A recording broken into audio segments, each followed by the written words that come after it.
I was on a plane. I was coming from overseas, and I don't know how this guy got a machine gun on the plane, but he stood up, man. He said, "Everybody, get on the fucking ground! Nobody look at my face!" I started freaking out. Because he was Chinese, I was like, why is he talking like that? He was screaming and crying. I was the only brother on the plane. Well, I thought I was the only brother. I looked over, there was one other black dude. He was from Nigeria. I looked over at him, he was looking right in my face, man. He didn't say two words to me, he just looked at me, he was like...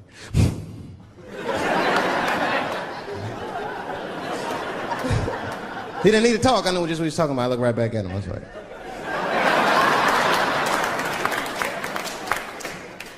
Some white dudes on the front of the plane seen us, they were like, "Oh my God. I think those black guys are gonna try to save us."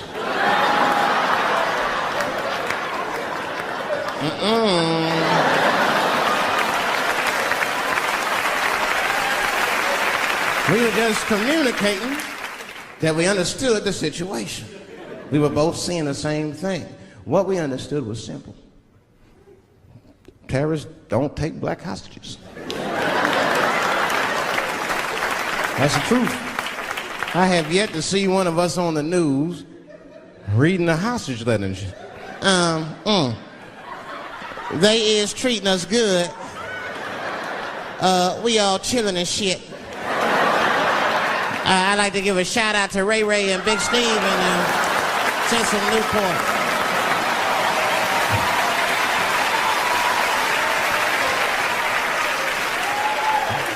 You're not gonna see it. Terrorists are smart. They know what they're doing there, you know. They terrorists. They know it's black people's bad bargaining chips.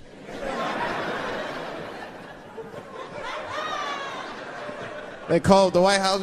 "Hello? We have got 5 black... Hello?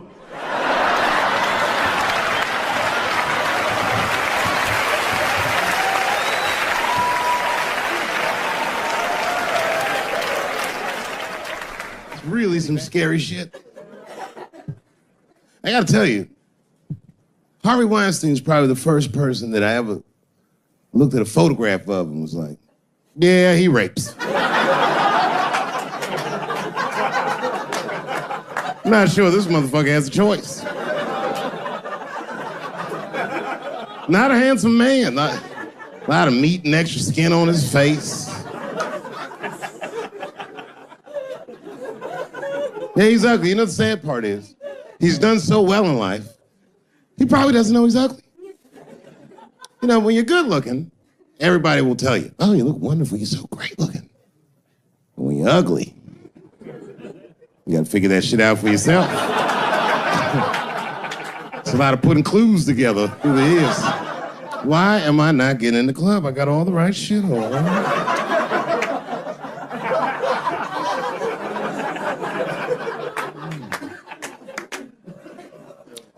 If it was Brad Pitt doing that shit, you wouldn't have heard a peep.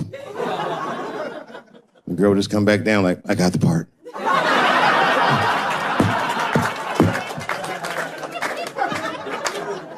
Yuck. And yet, it is important that I acknowledge, ladies, you are absolutely right. There you go. They gotta all be mindful of that, guys, because this could happen to any of us. It could happen to me. I can see that. I see myself showing up. Hi, I'm here for my 3 a.m. with Mr. Weinstein.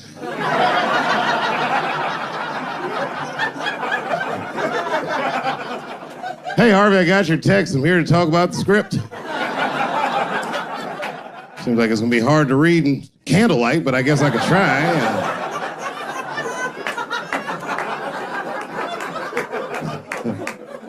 Sound like a fucking nightmare. Could you imagine that shit? Could you imagine if you was in a business meeting and a motherfucker pulled their dick out? In the middle of the meeting, I'd be like, yo, my man, this is the most unprofessional shit I've ever seen in all my days. Just let me finish, Dave Chappelle. I'll put you in all 3 Lord of the Rings.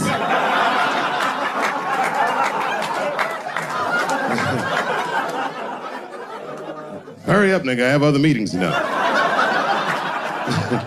I have a 4:30 a.m. at Brett Ratner's house.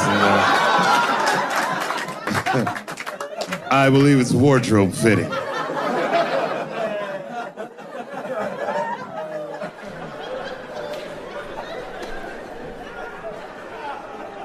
You gotta make life interesting like that, because the shit is flimsy. Life is flimsy. You think you're gonna live forever, you ain't not gonna live forever. It's dangerous out here. We know what's going on.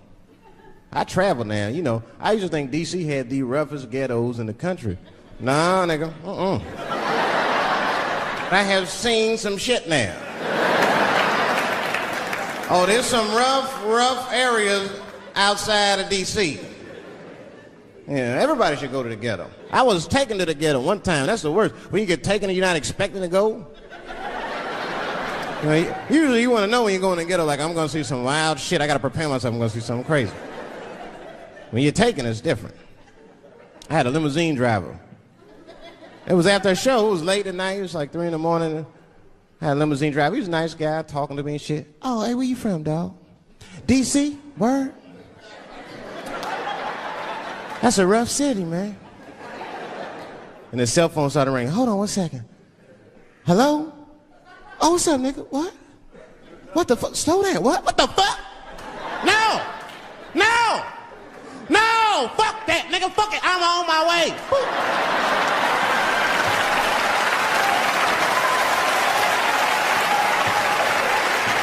Hey. I gotta make a stop real quick. At 3 o'clock in the morning. I didn't know he was taking me to the ghetto at first. I started looking out the window. I was like, what the fuck? It's gun store, liquor store, gun store. Where the fuck are you taking me? This don't look good. He didn't say shit. He just pulled up in front of an old rickety building that looked like a project. Now, I'd never been there before. I'm not sure if it was a project, but it certainly had all the familiar symptoms of a project. A fucking crackhead ran this way.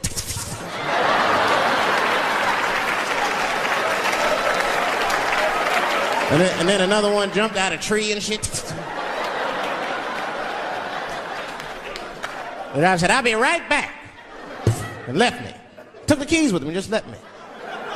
At 3 o'clock in the morning, in front of a project, in a fucking limousine. This was not good. I was like, man, I gotta look around and see if I can see some landmarks and figure out where I'm at. Might have to escape on foot. Now, this is when I knew I was in a bad neighborhood. You only see this in the worst neighborhoods. Remember, it's 3 o'clock in the morning. It's 3 o'clock in the morning. I look out the window. It was a fucking baby standing on a corner. Look at this. And the baby didn't even look scared. He was just standing there.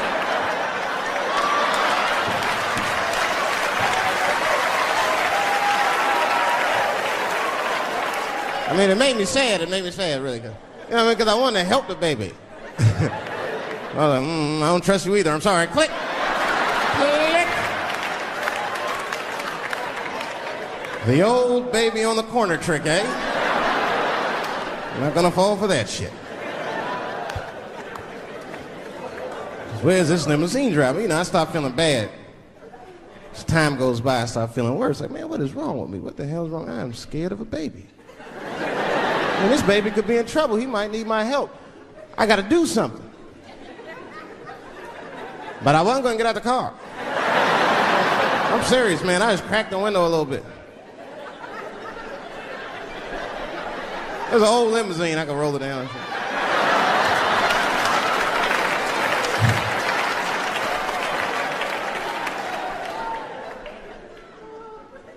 Hey, baby. Baby, go home, man. It's 3 o'clock in the morning. What the fuck are you doing up? The baby said, I'm selling weed, nigga. I said, oh, shit.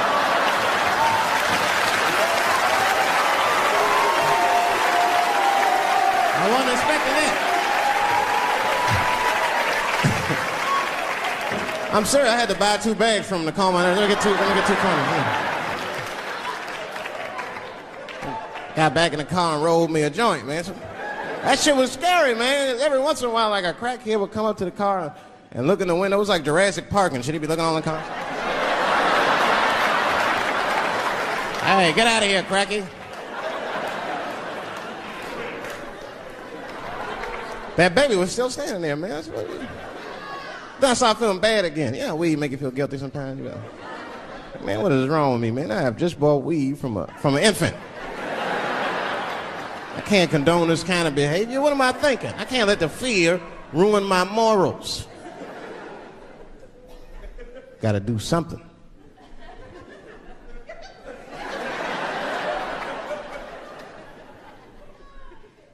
Hey, baby. Stop selling weed, all right? You got your whole life ahead of you. He said, fuck you, nigga, I got kids to feed. I said, God damn.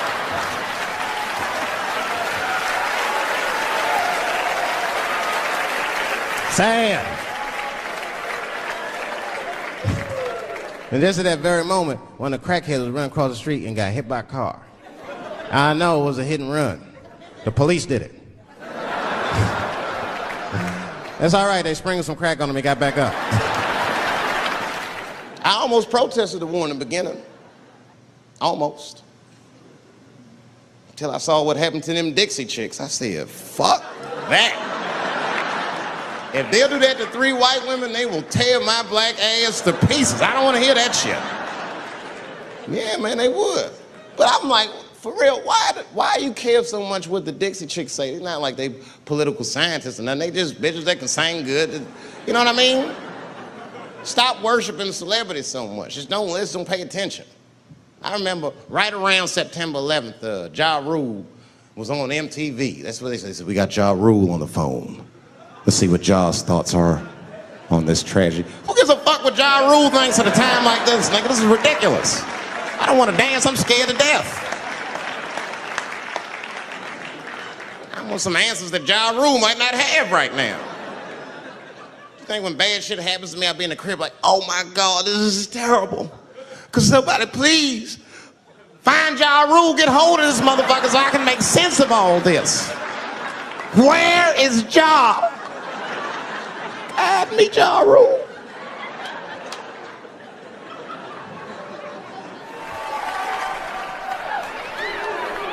Yeah, I'll be seeing that kind of shit, man. It's what it is. They use the TV to program us from a young age. You ever watch like a cartoon that you used to watch when you were little as an adult? That shit is wild shit. Some wild shit. I mean, like I was with my nephew.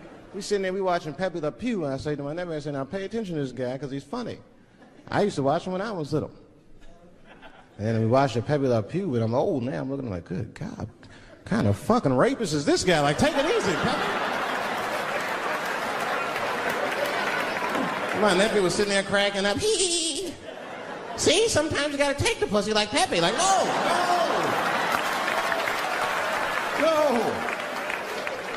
I had to turn the channel real quick. I turned on Sesame Street. I said, oh, Sesame Street. This is much better because now he'll learn how to count and spell. But now I'm watching it as an adult and I realize Sesame Street teaches kids other things. It teaches kids how to judge people and label people. That's right. They got a character on there named Oscar. They treat this guy like shit the entire show. They judge him right in his face. Oscar, you are so mean. Isn't it, kids? Yeah, Oscar. You're a grouch. It's like, bitch, I live in a fucking trash can. I'm the poorest motherfucker on Sesame Street. Nobody's helping me. Then you wonder why your kids grow up and step over homeless people. Get it together, grouch. Get a job, grouch. So don't even tell me how to get to Sesame Street. That is a terrible place. I wouldn't go there if I knew the way. Who would want to live in a neighborhood like that? Fucking 6-foot pigeons walking around. And an elephant that's a junkie. Hi, bird. Yeah, that's right, Snuffy. Hi, bird, I'm sick. I need some smack bird. Then Cookie Monster with his eyes popping out his head, screaming, "Cookie, cookie, cookie!" Like, ugh. What kind of cookies are you talking about? Chocolate chips don't do that to people. And then they had the nerve to put a pimp on there. They didn't come out and say he's a pimp, but I know a pimp when I see one. They called him the Count. Had a cape and everything. You just see him pimping, "Bitch, where is my money? You've been late 4 times, I've been counting. How many times must I smack you before you act right? 1, 2 smacks.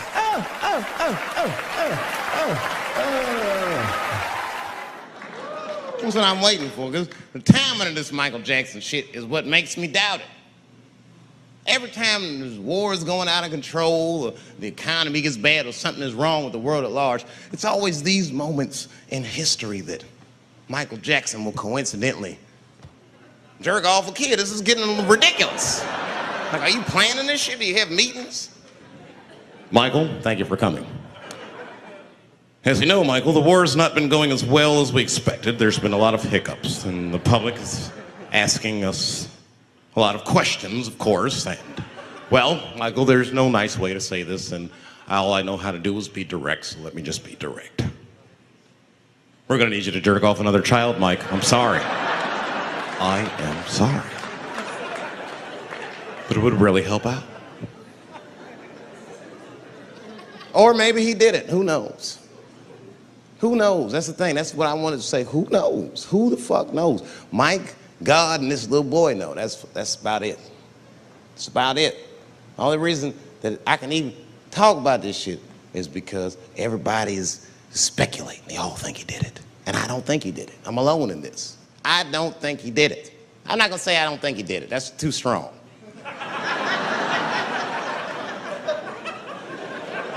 Let me just say I am reserving judgment until all the facts come out. But so far from what I heard, I mean, the kid said he was dying of cancer. He was in Make-A-Wish Foundation. He claims he had 2 weeks to live, and it was his dying wish to meet Michael Jackson.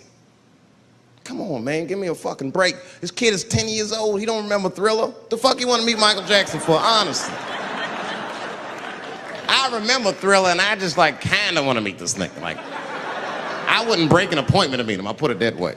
I'd have to already be free. That's ridiculous. It's like if I'm dying in 2 weeks and go, "Oh, mama, get me in a room with Chubby Chuckle."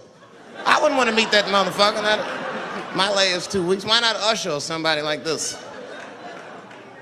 So then the kid claims he goes to Michael's house. This is where it all gets crazy. I don't, like, you know, he does everything you'd expect at Michael's house. They climbed trees and rode roller coasters and Ferris wheels.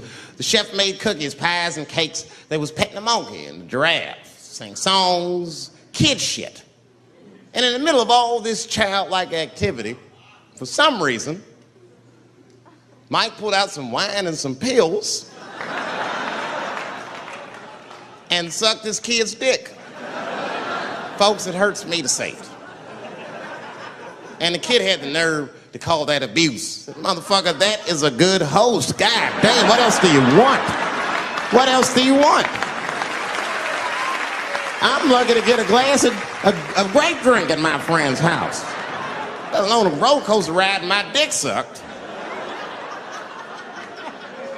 Mike must be confused, like, I brought you in my house, I fed you, I sucked your dick, and this is how you repay me, motherfuckers?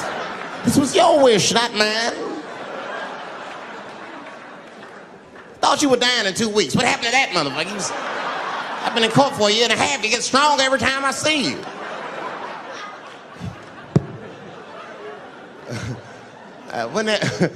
This is fucked up. I shouldn't even say this fuck. Wouldn't it be some ironic shit if they found out through this case that the cure for cancer was Michael Jackson sucking your dick somehow? Like if Mike had powers like Green Mile and all the kids like, "Please, Mike, suck our dicks." Never again. He didn't appreciate it. Can we at least study your saliva? Please, Mike.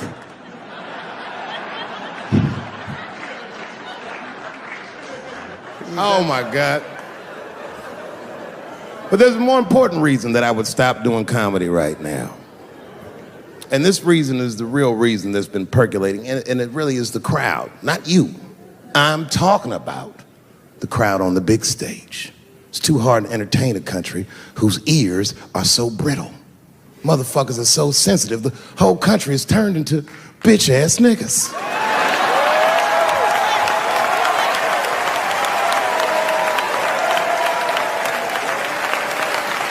Everything you say upsets somebody.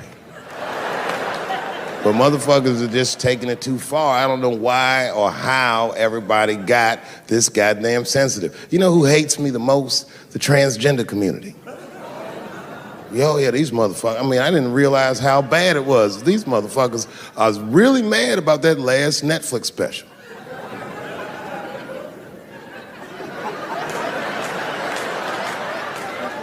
It's tough, man. I don't know what to do about it because I like them. I always have. Never had a problem with them. You know, just fucking around. As a matter of fact, I think I make fun of everybody. And I mean, as a group of people, they have to admit, it's kind of fucking hilarious, man. I'm sorry, bro. It's like, I've never seen somebody in such a hilarious predicament not have a sense of humor about it. They're born feeling like there's something other than they're born as, and that's kind of funny, you know? I mean, it's funny if it's not happening to you. I believe transgenders. I don't understand them either, but I know they mean what they say. Them niggas cut their dicks off. That's all the proof I need. I've never seen somebody just throw their dick away. Don't need it.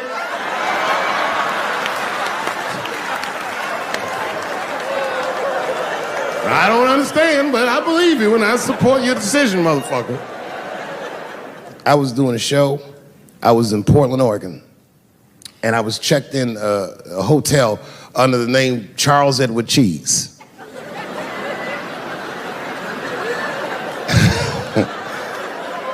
I came back to my room late at night, and there was a note. It was like a letter on my desk. It was addressed to Mr. Cheese. So obviously, I'm going to assume that whoever wrote this letter must be an intimate friend of mine. This is not some kind of name that a person would just guess. But then I open the letter, and it turns out I don't know this person at all. It's a fan letter. You know, I'm not even used to the idea that I have fans, but I'm grateful for it. And I don't read those letters. Be nice if I did, but realistically, it's like, what am I, Santa Claus, nigga? I don't have time for this. Like, got shit I want to do. I'm trying to chill. Read all these dreams and wishes from strangers, but I read it. I'd already opened it. So I just read the whole letter. And you know what, man? Whoever wrote this letter truly loves me. I mean, they were really fucking nice in the letter. And then they described to me what it was like to come to the show, how excited they were, how much fun they were having. And then they said that when I got to my jokes about transgenders, that they were, quote, devastated. Because it turns out that whoever wrote the letter was transgender. Now, I'm going to be real for a second. As a policy, you got to understand, I never feel bad about anything I say up here.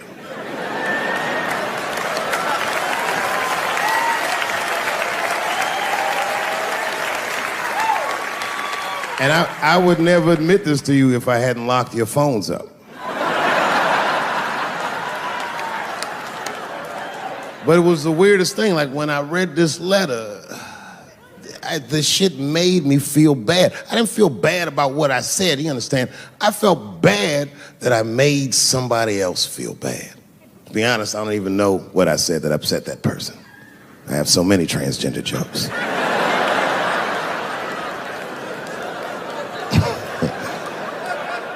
But I feel like it was probably this joke I'm about to tell you right now.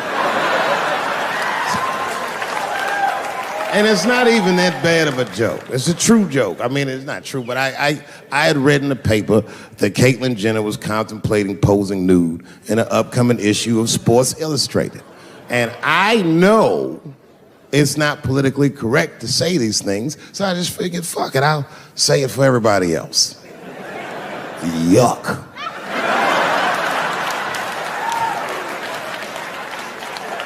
You know, sometimes I just want to read some stats. I don't know why you're gonna cram some man pussy in the middle of the sports page like this. I just didn't think that was the place for it. But I wasn't saying anything like Caitlyn Jenner's a bad person. I'm not mad at her for doing it. Not even mad at Sports Illustrated. If I'm mad at somebody, I'm probably just mad at myself. You understand? Because deep down, I know that I am not strong enough to not look at those pictures.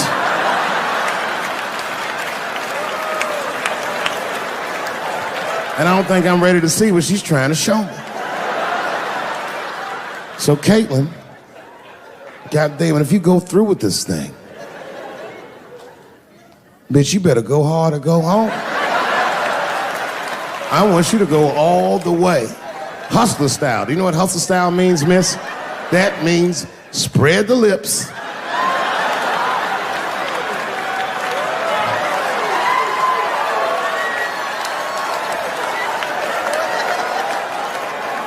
I hope she spreads her lips and there's an itty bitty dick inside. Ah! The show is behind the curtains.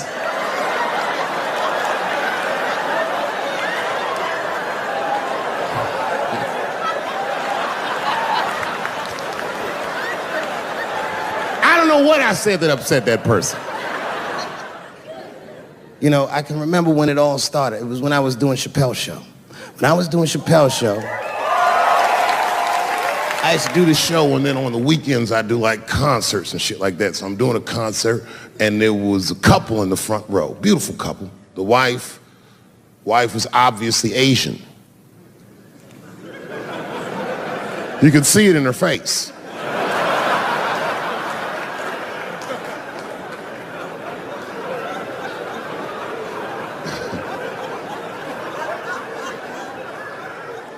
The husband, this motherfucker was mysterious, to say the least. Couldn't quite pinpoint where he was from. Caramel-colored fella, very nice hair, but he could have been from anywhere. Bangladesh, Mexico. I can't guess with a nigga like this. All I knew for sure about this guy is that his wife was a bitch. I could see that in her face, too. No, he was laughing and having a good time, and she was scowling at me at a goddamn comedy show. I couldn't figure it out. And then I realized at some point that she was pregnant, and I was smoking on stage. I said, oh my God, that's probably why she's mad. So I started to put my cigarette out, but then she hit me with one of them fake non-smoker calls. So I just kept smoking. I thought to myself, bitch, that babe will be fine, relax. And I tried to break the tension. I just asked her. That's all I said. I go, hey, where are you guys from anyway? And I could tell that she was on to me. She goes, very condescendingly, she says, I'm from California. If you're asking my ethnicity, I am Chinese. And her husband was just cool about the shit. He was like, I'm Mexican, bro. I said, well, I'm sorry if I offended you by asking. But you're a very beautiful couple. And miss, there's no question that you're gonna give birth to the hardest working baby this world has ever seen.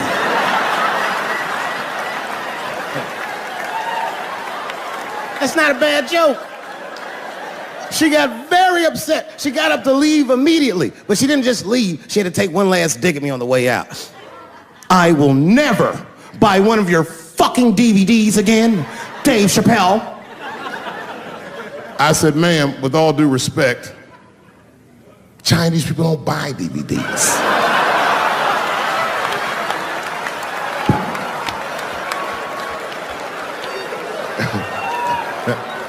And the crowd went crazy. We were all laughing, having a good time. I didn't even think anything of it.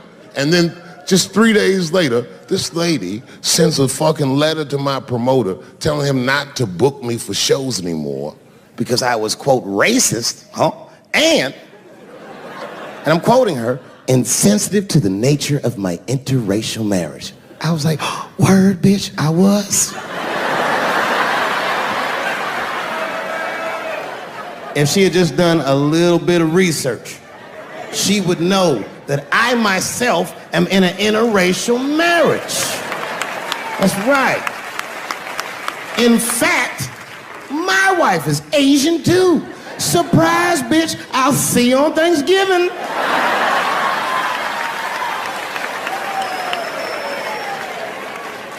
But my wife's not Chinese. She's Filipino. That's right. And our kids are Puerto Rican somehow, so they... It's been said in the press that I was invited to speak to the transgender employees at Netflix, and I refuse. That is not true. If they had invited me, I would have accepted it, although I am confused about what we are speaking about. I said what I said, and boy, I heard what you said. My God, how could I not? You said you want a safe working environment at Netflix. Well, it seems like I'm the only one that can't go to the office anymore.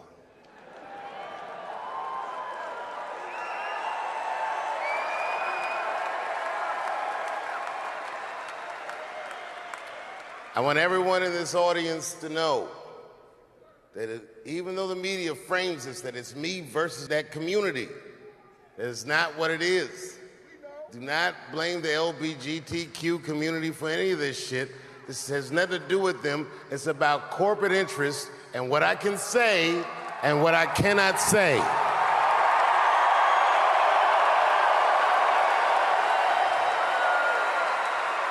For the record, and I need you to know this, everyone I know from that community has been nothing but loving and supporting. So I don't know what all this nonsense is about. In summer 2020, when the whole world shut down, I was outside doing shows. My neighbor had a cornfield, and he let me throw shows there, and people came from all over the country. Some people came from around the world to see those shows. The best comedians on earth came to my home and broke bread with me. And we lived our lives. We found a way to keep moving forward. I made a whole documentary about it. The first night of those shows was a piece that some of you might have seen. It was called 846, and it dealt with the murder of George Floyd.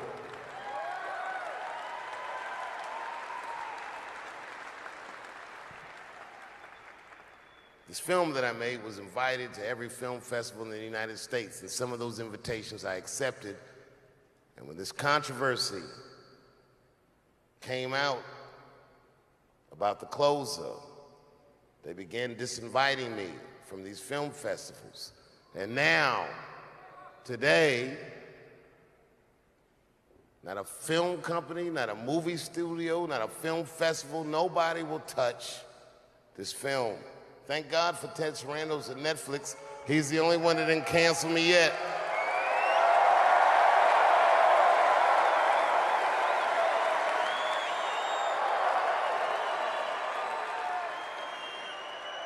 To the transgender community, I am more than willing to give you an audience, but you will not summon me. I am not bending to anybody's demands.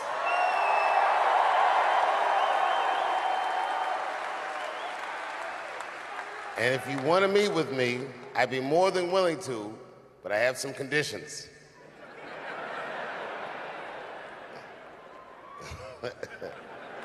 First of all, you cannot come if you have not watched my special from beginning to end.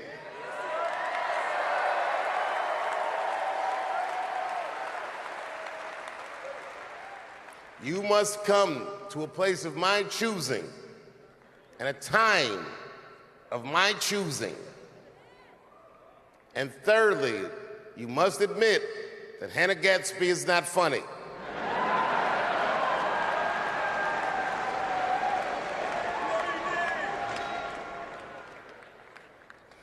I desperately want people to see this movie.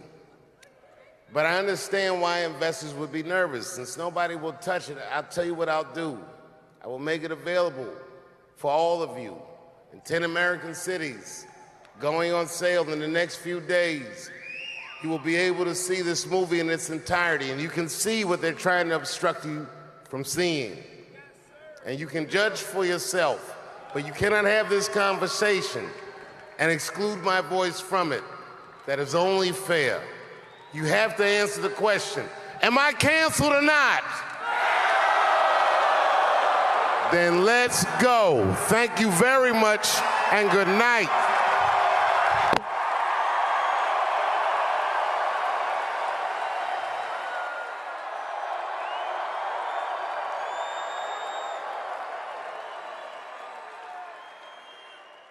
Weinstein's probably the first person that I ever looked at a photograph of and was like, yeah, he rapes. I'm not sure this motherfucker has a choice. Not a handsome man. Not a lot of meat and extra skin on his face. Yeah, he's ugly. You know the sad part is, he's done so well in life, he probably doesn't know he's ugly. You know, when you're good looking, everybody will tell you, oh, you look wonderful, you're so great looking. But when you're ugly, you gotta figure that shit out for yourself. It's a lot of putting clues together through the years. Why am I not getting in the club? I got all the right shit on.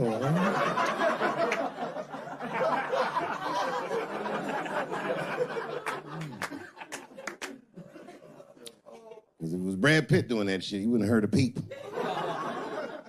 The girl would just come back down like, I got the part.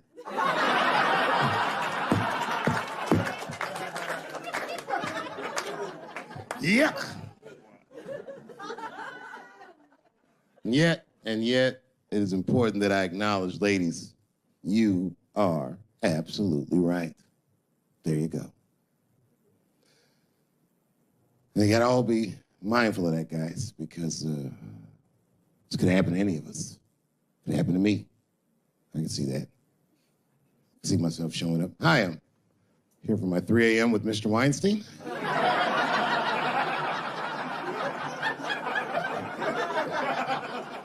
Hey, Harvey, I got your text. I'm here to talk about the script. Seems like it's gonna be hard to read in candlelight, but I guess I could try.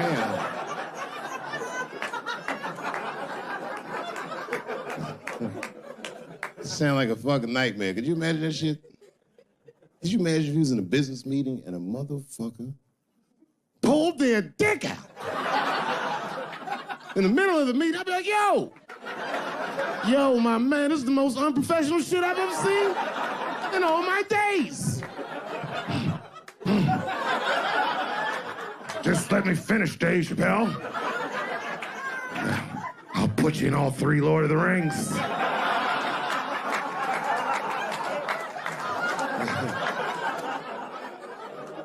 Hurry up, nigga. I have other meetings to know. I have a 4:30 a.m. at Brett Ratner's house. And, I believe it's wardrobe fitting.